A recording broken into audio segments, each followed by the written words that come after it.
Wait, would you like to participate in this experiment? Right now, there are two people in front of you.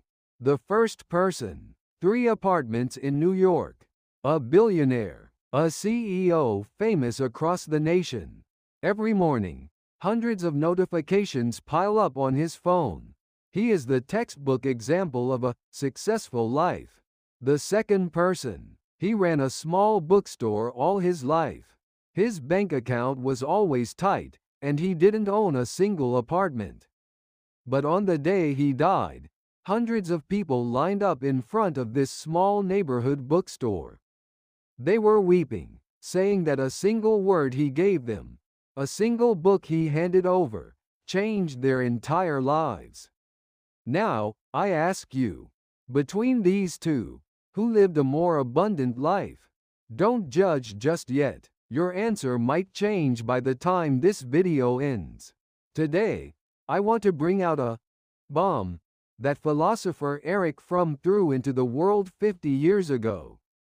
The name of that bomb consists of just one word, being. Here is a strange question. Do you own your car, or does your car own you? It sounds like a joke. But think about it. The moment you buy a car, what do you start? Worrying about installments, parking stress, and the anxiety of it getting scratched.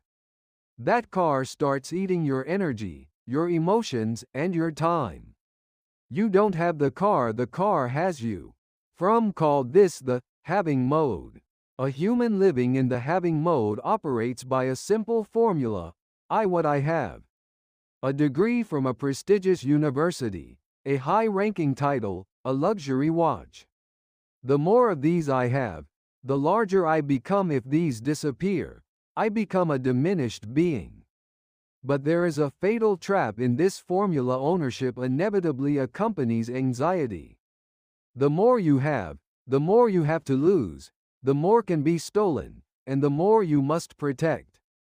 As that bag you've piled up gets heavier, your soul might have been quietly crushed under its weight without you even knowing it. The reason modern people are so exhausted, could it be because of this? Wait, let me show you an actual experimental result here. Psychologists conducted an interesting study on people who lost everything overnight due to a serious accident or illness, people who lost their jobs, wealth, and social status all at once. As expected, they initially complained of extreme pain. But after some time, many of them said this: that was the moment I began to live most like myself in my entire life.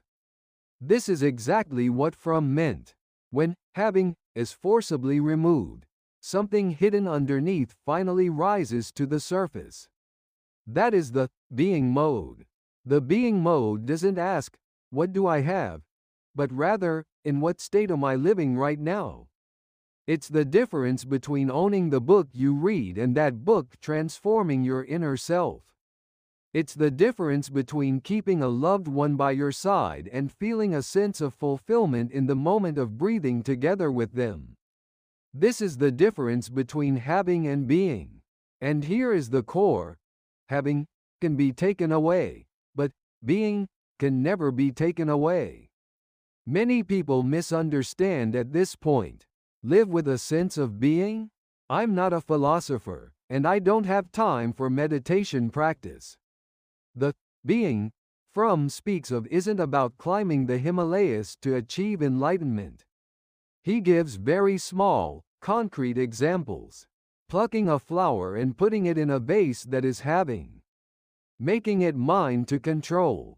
On the other hand, simply looking at a wildflower by the road and feeling, it's alive, that is being. Knowledge is the same. If memorizing knowledge for an exam to build up your specs is having, then having that knowledge come alive at some moment in your life and making you see the world differently, that is being. It's the same for conversation. If pretending to listen to the other person while preparing your next words is having style listening, then truly being moved by their words and experiencing a change in your own thoughts, that is being style listening. Being is about the quality of the moment. It's not a matter of how many checklists you filled your day with, but whether you felt truly alive for even a single moment today. At this point, I think I have to ask you a very uncomfortable question. We live in the generation that has the most in history.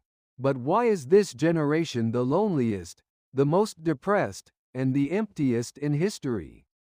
Fromm already wrote the answer in 1976. He said consumer society planted a very clever lie in humans. I consume, therefore I am. This false gospel made us try to solve our thirst for being through having. Like drinking seawater when you're thirsty, having can never quench the thirst for being. In fact, the more you drink, the thirstier you get. Even if you buy a better phone, move into a bigger house, or get a higher title. This is exactly why that emptiness doesn't disappear. It wasn't a bag you truly needed to fill. And in the final moments of life, what we regret is repeatedly confirmed in studies. People don't regret not having more. They regret not having existed more passionately. They regret not having loved more, not having lived more bravely, and not having lived as themselves instead of through the eyes of others.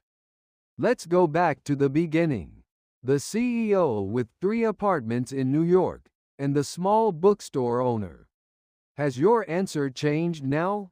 Erich Fromm released this book in 1976. The world he warned about 50 years ago is now your daily life inside this screen. He didn't tell us to throw everything away. He didn't even say not to have more. He only asked this: are you having right now, or are you being? Would you like to try it just once today? Stop scrolling, turn off notifications, and look into the eyes of the person next to you for just 3 seconds. Those 3 seconds where you don't want anything and don't have to prove anything. That is the beginning of being. The one thing you can take with you when you die isn't a possession. It's the trace of how truly you lived while you were alive. Put down that bag for a moment. There is still an unfilled space inside you.